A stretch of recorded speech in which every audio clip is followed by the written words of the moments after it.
Friday workshop. All right. We got another Friday workshop for you. Yeah. And another Dom PowerPoint. So what are we teaching people today? People seem to like these teaching series, so we're going to intersperse them in between the build videos. So yeah, they just do really well. Should we put this like in a playlist and like call it teaching series? I don't know. Maybe we should do a whole series on that. Yeah.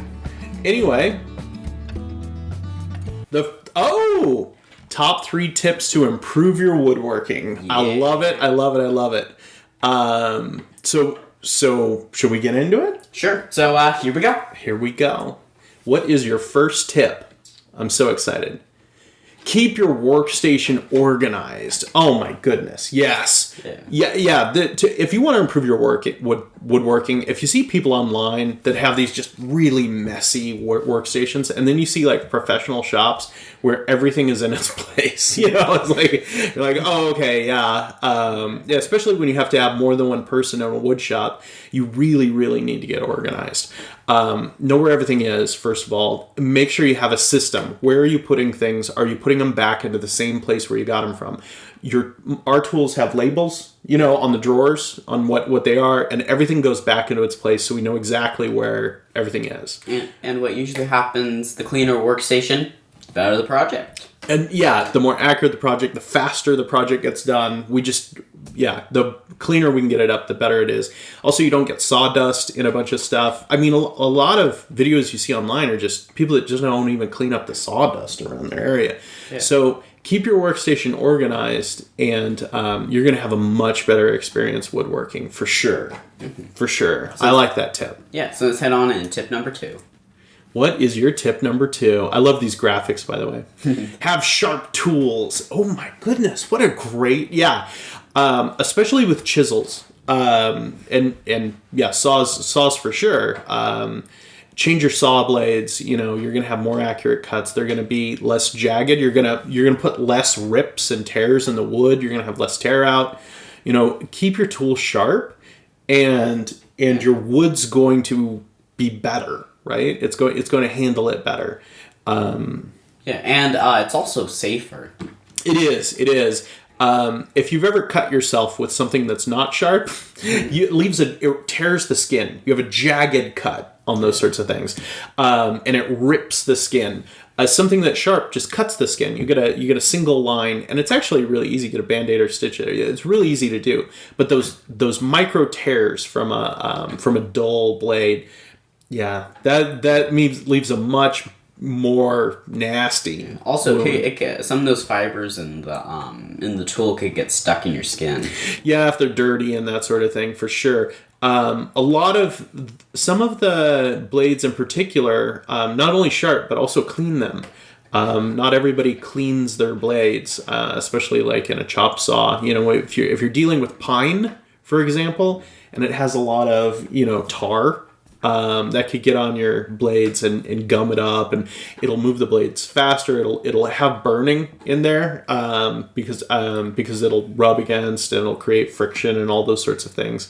So definitely, and then you have to sand that off, and nobody wants to do more sanding. What's your final? Draw out a plan. This is Dom for sure. So, if you watch any of our build videos, at the very beginning of a video, Dom draws out a plan. That's his thing to do, right? Yeah. He loves art. He's big into art and big into like drafting and that sort of thing. And he draws out a plan of everything. And he can convert anything to metric, like anything. We did a basketball hoop in metric, which is all like. Standard English measurements to begin with, imperial measurements. So Dom loves to draw out a plan, but talk about having a more accurate project that comes out faster.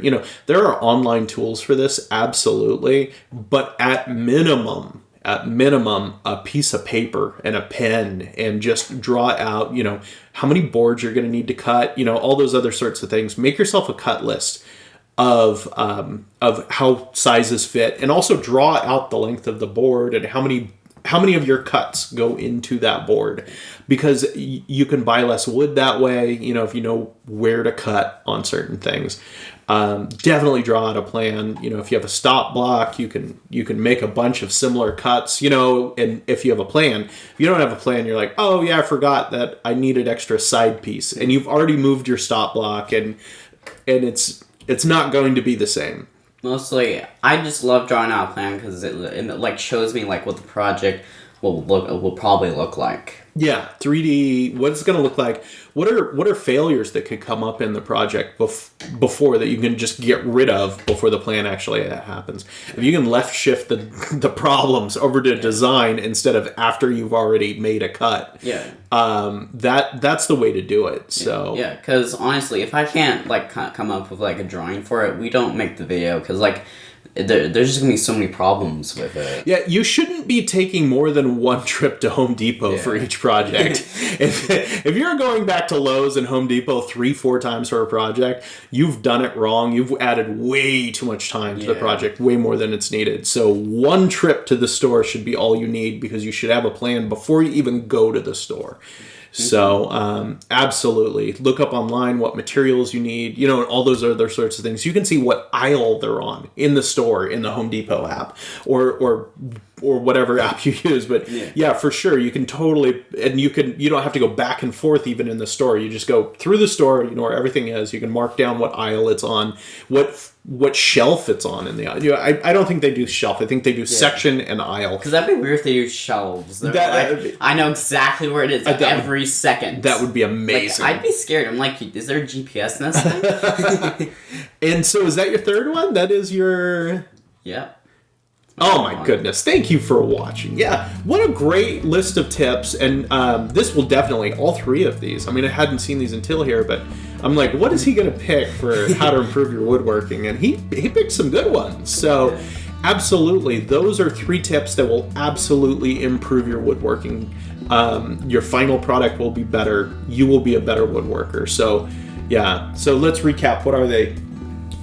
Number 1, the first tip was to keep your workstation organized. Yes, and the second was to keep sharper tools. Yep, and the third is draw out a plan. Yes, so keep up with that, and thanks for watching, absolutely. And until next time. See ya! See ya!